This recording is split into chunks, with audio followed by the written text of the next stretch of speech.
Thank you, Mr. Ambassador. Good morning, ladies and gentlemen. It's always a pleasure to be back to Singapore. As the Ambassador was saying, I see myself as a long-time friend and supporter of ASEAN integration, which is why it's a pleasure to be with you this morning on this topic of how to address the challenges of economic integration, including in this region. I will focus my remarks on 2 points.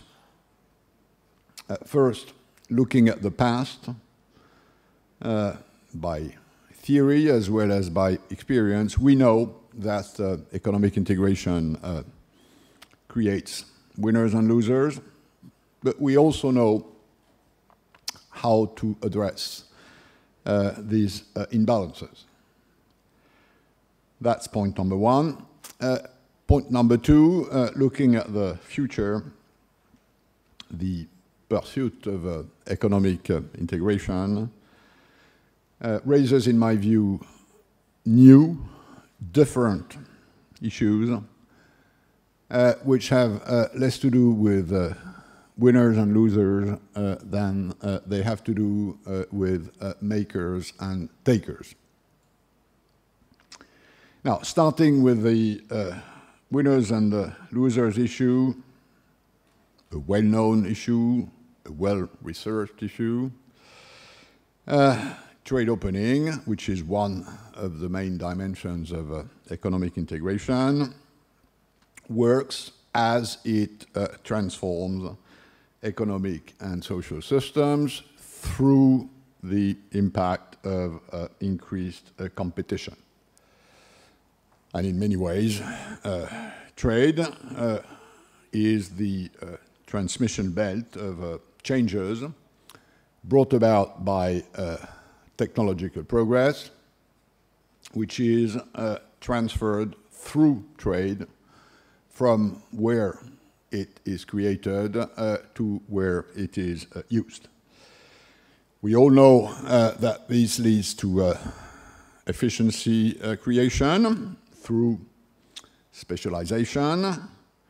We all know how this works, and we know that it works because it is painful, and it is painful because it works. So this efficiency creation through trade and economic integration creates imbalances, reshuffles competitive positions, reshuffles the distribution of qualification, know-how, positions, market positions, and hence leads to these efficiencies.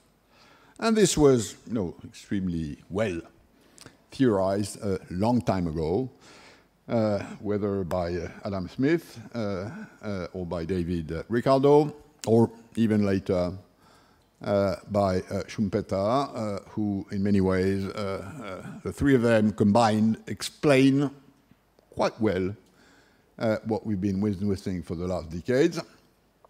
It simply happens in a context which they had not thought about, because the time where they wrote their theories was a time where distance was still an important obstacle to trade, to economic integration, and to market opening.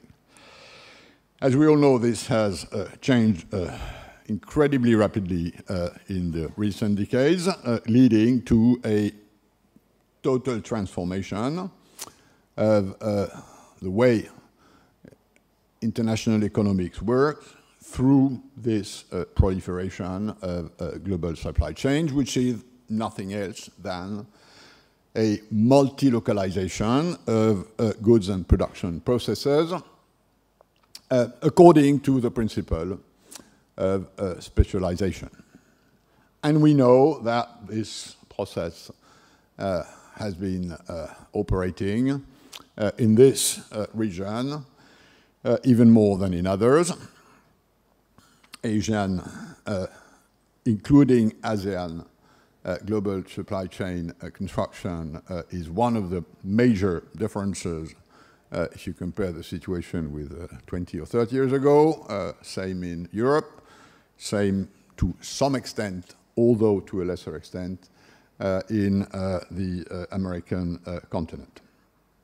Now, these impact of increased specialization on economic and social systems create specific challenges which need to be addressed through proper public policies.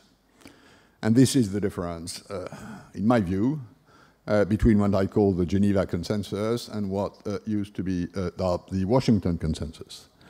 Washington Consensus roughly was about open trade, and God will take care of the rest. In my view, it doesn't work this way. Open trade, but you have to take care of the consequences of that, and this has to do mostly, mainly, not only with domestic policies, whether it's supply-side policies that address competitiveness challenges, whether it's industrial policy, whether it's infrastructures, transport, energy, water, logistics, which has become a major factor of comparative advantage, and I think there's no place where it's more obvious than here in Singapore. I've been visiting the port operations of Singapore roughly every 5 years since the last 20 years. And if I remember the sort of snapshot of what I saw, 20, 15, 10, 5 years, it's been a fundamental change every time. And we know that this is one of the engines that has promoted the growth of this place. Now, it also has a lot to do, although we may have different political sensitivities on this, with addressing the social impact of increased competition, this sort of reshuffling of social fabrics through education, training, but also welfare systems that are more or less able to help the weaker and the most disadvantaged, knowing what we know, which is that competition makes the weak weaker and the strong stronger, which is one of its economic virtues. It has, of course, its social flip side. So we know how to address this. Not everybody does it right. If you take the sort of sample of countries on this planet, some have been very good at coping with these challenges and have hugely benefited from globalization, trade expansion, trade opening, and regional integration. Others have been much less effective. We know that. And the region where I come from, Europe, is, I think, a very good example of that. If you take the European Union, let's say, for the last 20 or 30 years, some of these countries have been doing well, others less well. Knowing that for the last 20 or 30 years, they've had the same trade policy, the same globalization standards, the difference doesn't lie in the way they interact legally with the rest of the world. The difference has to do with the way they handle their domestic system. Now, it also has to do, to some extent, although to a lesser extent, with the rules of the game of this trade and economic integration. The fairness issue, which increased competition inevitably raises, can also be addressed through a proper system of rules, which is what the World Trade Organization calls special and differential treatment, which is what you've been doing in ASEAN in addressing imbalances between Singapore or Laos PDR or Vietnam and Myanmar or Indonesia and Philippines. You have a rather diverse group in terms of GDP per head, but you've been reasonably well coping with this problem in providing flexibilities, a bit of time, a bit of difference when needed. Again, that's something we know, you know how to do. And there is quite a lot of that in the rules of international trade. Now, that's what we know, what we've been doing, what you've been doing in the past. In a context where trade and economic integration was mostly, not only, but mostly about reducing, removing, eliminating classical obstacle to trade. And what I mean by classical obstacle to trade are measures that impact trade because their purpose is to protect a domestic producer from foreign competition. Classical example being a custom tariff, that's for goods. Classical example being regulation in areas like services when these regulations were crafted in such a way that they would advantage domestic producers and not foreign producers.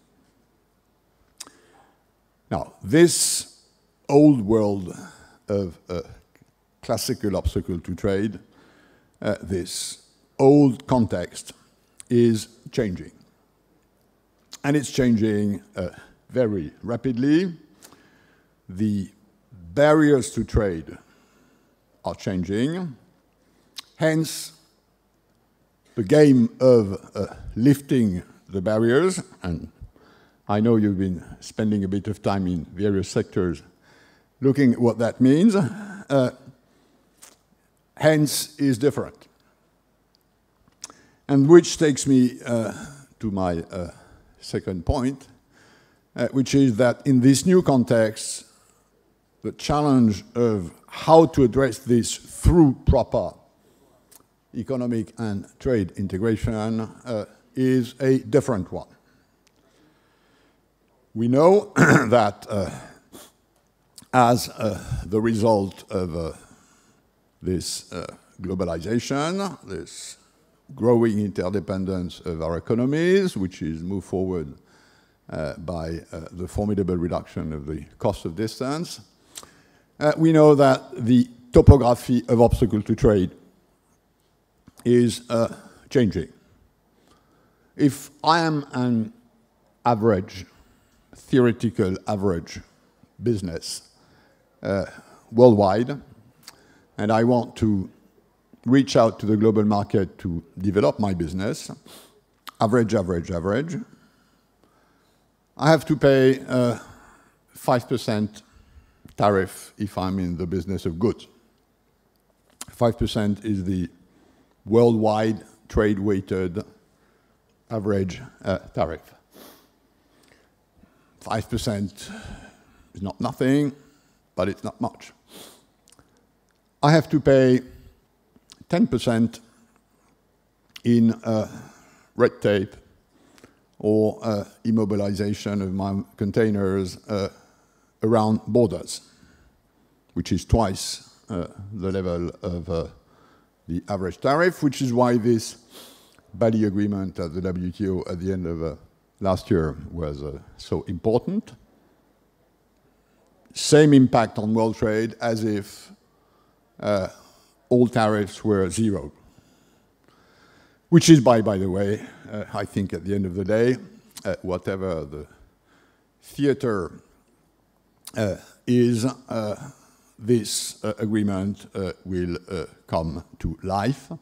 It's in the interest of each and every country to streamline, simplify, harmonize customs procedures in order to facilitate trade. Now, 5% for tariffs, 10% to cross borders, and then I have to pay 30%. I have to pay 30% because I have to adjust, on average, to many, many different regulatory systems, whether I'm exporting goods, whether I'm exporting services.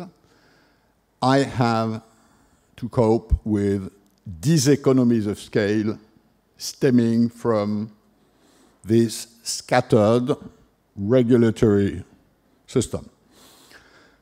If I'm a producer of cut flowers, which is a business where economies of scale matter a lot, where logistics matter a lot, I have to adjust to a US maximum pesticide residue, which is different from the EU maximum pesticide residue, which is different from the Japanese maximum pesticide residue. And not only are these standards different, but they are administered in a different way, with different processes. And by the way, they are controlled by machines who have different technologies.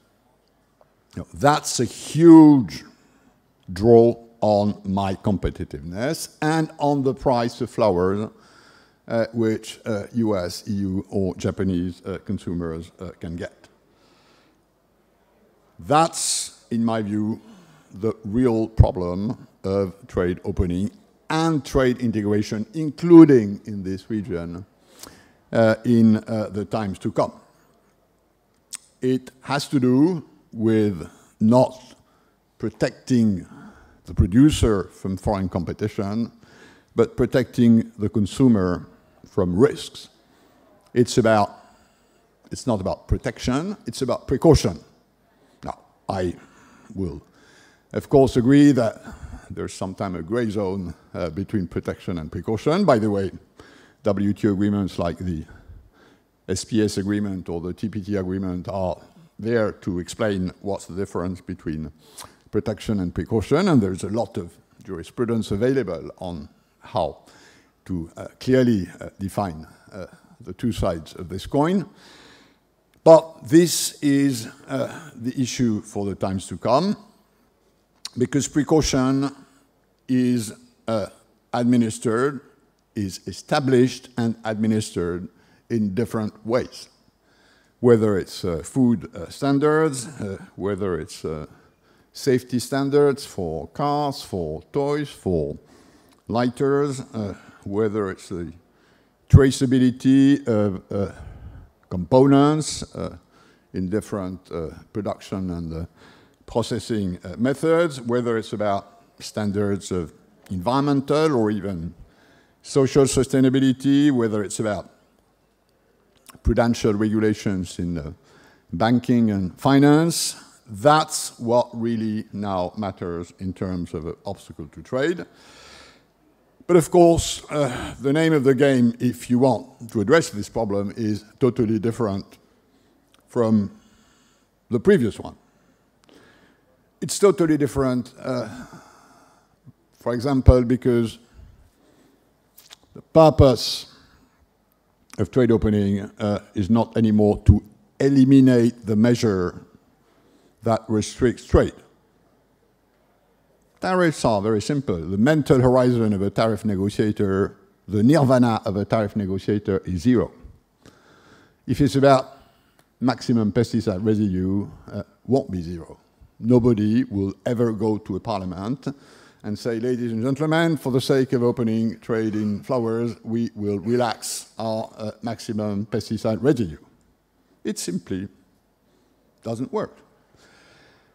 So the issue there is not to eliminate the measure, it's to reduce, and if possible, eliminate the differences between the measures. It's about addressing regulatory discrepancies so that they are leveled, so that as a producer, I'm confronted with as much as possible as a level playing field. It's the definition of the level playing field that is changing. Another difference is that the way to address this cannot work the old way. The old way was about trade-offs. I have a tariff on bicycles, you have a tariff on scrap metal.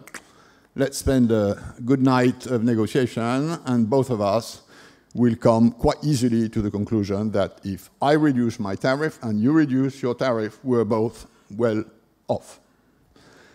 Now, regulatory convergence, harmonization, mutual recognition, whatever technology you use, is profoundly different. I'm not going to negotiate with you that I relax my pesticide residue standard if you relax your prudential standard in banking and insurance. So trade-offs don't work. It's a much more complex game.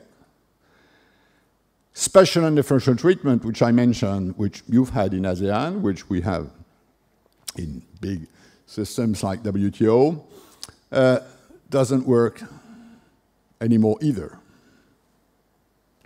Nobody is going to say, because Rwanda is less developed than Costa Rica and Costa Rica less different than Israel, I'll have a very lax pesticide residue for flowers I import from Rwanda, and I will have a bit of a higher standard for Costa Rica, and I will have a very high standard from Israel. Cannot work. So this eliminates a large part of the old philosophy of addressing these issues, and by the way, you also see that within ASEAN. Finally, and to remain reasonably short, what changes also is the political economy of the game. If I'm a tariff negotiator, and I used to do that during a part of my life, and I care about politics, I want to be rather popular than unpopular, I know that if I'm in the business of tariff reduction, I have the producers against me and the consumers with me, roughly. If it's about regulatory harmonization, convergence of precaution standards, it's exactly the other way around. I have producers with me because they are appetized at the prospect of me bringing them with a global standard, which will generate huge economies of scale. But I have consumers against me, or at least consumer organizations, which are those who speak about for consumers, because they are in the business of precaution. If I'm the leader of a consumer organization, I'll spend part of my time telling my members that because I'm there, I'm protecting them from risk for their health. I'm protecting them from risk for their pets, and they usually care about their pets, which is why, for instance, welfare standards, animal welfare standards can come very easily in this game, whereas we probably would think that that's something that has more to do with philosophy than with trade.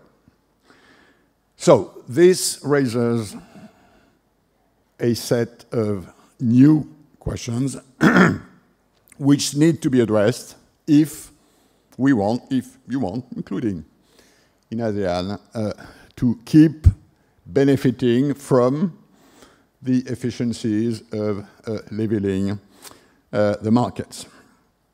Now, this can be done in different ways. Can be done regionally. That's what the Europeans did with the 92 internal market project, which I have good reasons to remember because we invented this with Jacques Delors in 1985. That's the difference between the common market of that time and the internal market they have now. Although 30 years after this initiative was tabled and accepted by the leaders of the European Union at the time, let's say the Euros have done the job 80% for goods, less than 50% for services, which tells you a bit of the challenge and how difficult it is to address these regulatory convergence issues within, let's say, a continent where collective preferences are, let's say, reasonably homogeneous as compared to differences with other continents. And in my sense, this is what you now have to do in this region. You have to look ahead at what economic integration means for the future, and in my view, economic integration in this region.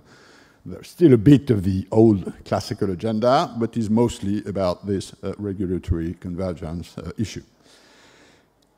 Can be done bilaterally. That's what the TTIP is about, this transatlantic US-EU negotiation that started last year. If you want to open trade transatlantic, given what remains of old obstacles, the sort of first generation I mentioned, 80% of the job is about regulatory convergence. And that's what this is about. The question being whether naming this regulatory convergence process as a trade agreement is the right thing to do. My own sense, for what it's worth, is that it may be, or even have been, a mistake to present this as a sort of classical free trade agreement, whereas it's not a classical free trade agreement. It's about regulatory convergence, which again raises other problems, and notably vis-à-vis public opinion, if you let the public opinion understand that this is about an old negotiation, but that public opinion realizes that, no, it's about my precaution standards, then the political reaction can be very strong, and there is a risk that, at least so far on both sides, whether USTR or the trade people in Brussels, have, in my view, slightly misunderstood that these differences needed to be acknowledged in order to get proper legitimacy at the end of the day. Can be done multilaterally. There are many places where maximum pesticide residues or electrical boxes safety or safety of planes or cars are dealt with internationally. Not everything is covered, but there are bits and places, including the International Standard Organization, by the way, which is a sort of semi-private organization, but you also have things like Codex Alimentarius for food, or various harmonization agencies. The problem being that, A, this is very partial, and B, this is done in areas which are not connected to trade.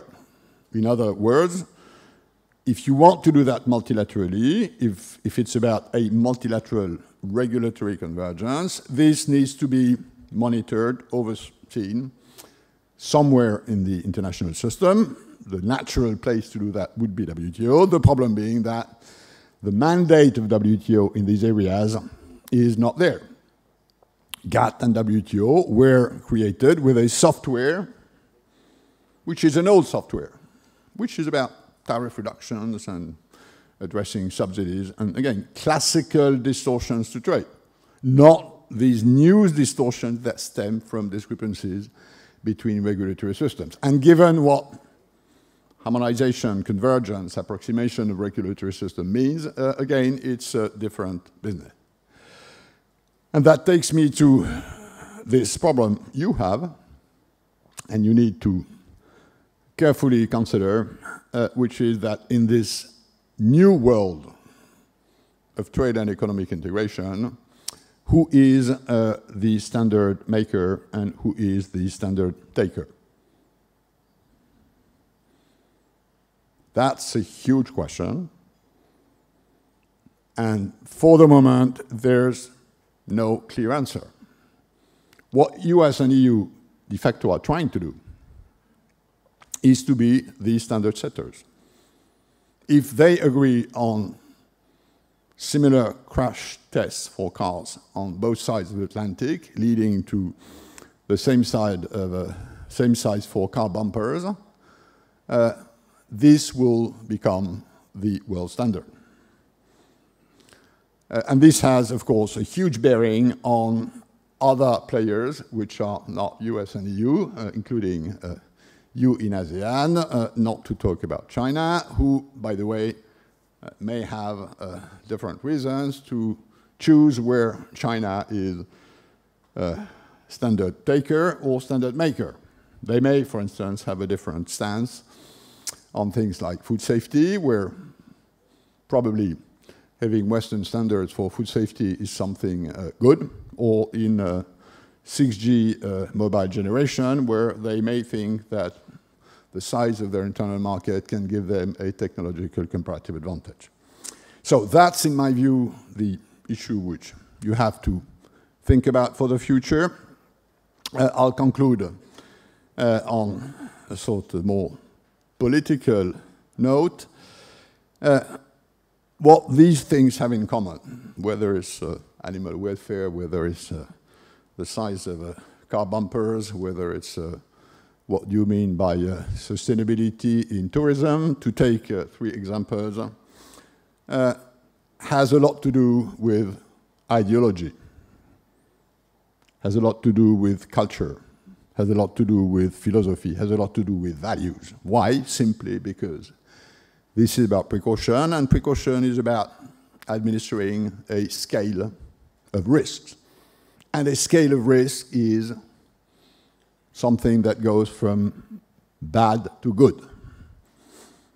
And something that goes from bad to good is inevitably value-based and value-tainted, which is why, in my view, addressing the future challenges of trade and economic integration, including in this region where there are differences, although probably less differences than there would be with America, Europe, or Africa, this needs to be factored in on the roadmap of economic and trade integration.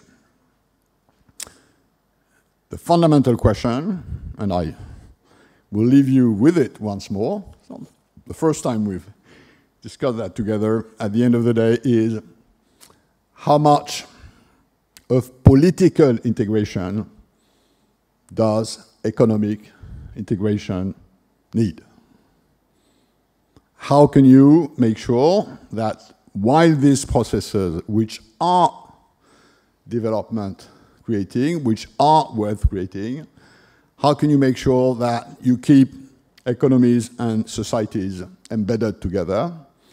The answer to this question is not in technical issues, not in technical negotiations. The answer to this issue is in political integration, in a proper acknowledgement of the difficulties to come, in a proper acknowledgement of differences, which need to be acknowledged before they are addressed, and this is much more of a political process. So once more, I think we are, at least I'm coming to this conclusion, that